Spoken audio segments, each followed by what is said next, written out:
And I have another video for you on the Navy sailors forced to take out loans after being shorted on pay. This is also an article from Fox News, and it's interesting because this has happened before, where military personnel did not get paid on time, and it took forever to fix their pay, and so they had to take out loans just to pay their bills, which is very unsatisfactory. But it's happened before, even the Army. It's happened in the Army before, because I've know Army members, active duty service members in the Army that have shared that with me, and it has affected them. And so it doesn't, I don't have the data on how many it has affected, but it says some U.S. Navy sailors have been forced to take out loans over months long delays in pay to some service members who earned increases in their housing allowances this year due to recent marriages or moving somewhere with a higher cost of living. Because if they move somewhere, their housing allowance increases because of the higher cost of living, or if they get married, they get spousal, the dependents pay. Okay, so this is happening a little bit of everywhere. Navy Marine Corps Relief Society Vice President Gillian Gonzalez said in an interview with military.com, it doesn't seem to hit one geographic area more than another. Gonzalez recounted that her group has seen an uptick in loan applications from sailors who are struggling to keep up with living expenses but did not have an exact figure on the increase. Commander Matt Knight, Public Affairs Officer at Navy Personnel Command, told the outlet that the Department of Defense, the DoD, requires the Navy to process basic allowance for housing change requests within 30 days, but noted delays can happen. Yeah, delays can happen, but it's usually supposed to happen in 30 days. Navy Personnel Command and our subordinate commands take every measure to ensure the volume of transactions does not exceed our capacity, but occasionally backlogs do occur due to a variety of reasons. These backlogs are resolved as quickly as possible to limit the impacts to sailors, Knight said. He declined to provide details to the outlet on how many sailors are affected by the delays. I wonder if he knows, and he's just, refusing to do so, provide information. Okay. Gonzalez said that one sailor was not paid for 3 months due to an enlistment extension and pay error and was forced to use up savings. Navy Marine Corps Relief sent the sailor $2,500 to the sailor at home due to them being under COVID-19 quarantine. Other sailors have spoken out about the issues on social media.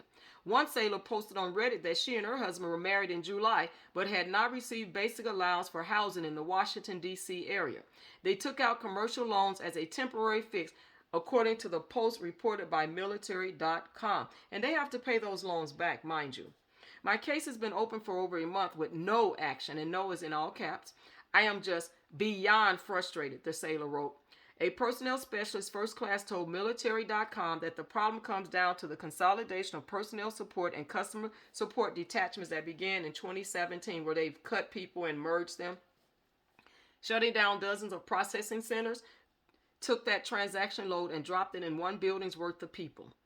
Yeah, the anonymous petty officer told military.com, our only means of communication with them is through my Career Navy Center, or MNCC, which isn't always great because it's mostly civilians with a knowledge database.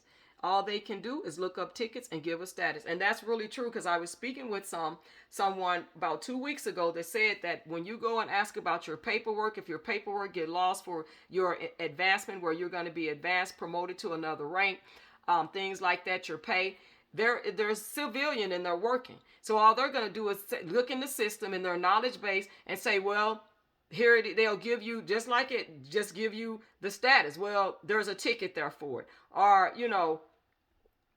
that's it, and give you a status on it. And if you try to go over their head, they may even contact someone over you, higher ranked than you, to make you leave, because you really cannot tell a civilian what to do, and you're an active duty personnel. Whether you're an off, that you can't tell them to stand at parade, arrest a civilian. You really can't. So, this is a mess, and they need to fix this. They need to fix these military personnel pay, because they have to have money to live off of also, whether they live in base housing or not. They need their money to pay their bills, car payments, food, whatever it is that they need to get paid. And if they're not getting paid, how are they going to live too? So they need money to get paid as well. And this is really, to me, disappointing to see, but this has happened before. This is not the first time that some of the military pay have been held up and delayed because of things that have happened with, support centers being closed, not being able to get through, and having civilian personnel to just be, oh, okay, let me look it up. Well, this is what it says. And they're not going to go any farther. If you ask for a phone number, I don't know it. They're not going to try to look it up for you. They're going to just tell you they're getting a paycheck and to tell you that I'm just looking in a database. And sometimes, they'll even go to the extreme when you're giving them accurate information. They will just keep, I don't know. This is just what it says. Sometimes, that can be very disheartening, and it can actually upset you when this is just what it says. Sometimes those statements come across as ignorant, and sometimes it really, really makes you kind of, uptight and upset, when someone just says, I don't know, this is what the system says. They're not willing to go beyond or nothing, but they're willing to get that paycheck. And if it was their paycheck that was affected, I know that they would want someone to be able to have more of an answer of, I don't know, type of thing. But anyway, the petty officer added that the 30-day timeline is laughable due to personnel specialists working on a sailor's pay package and sending it to a processing system that has 30 days to work on it. The system then typically takes another 30 days to process, which is followed by another 30 to 45 days for review. In a Hershey and Hallmark world, 30 days will be great, he told military.com. So chime in. What do you think about that? Let me know your comments in the video, the description, the video below about what you think about this, and I will have, again, the article for you to even listen to the video on Fox News. So again, this is crazy. Thank you all for tuning in.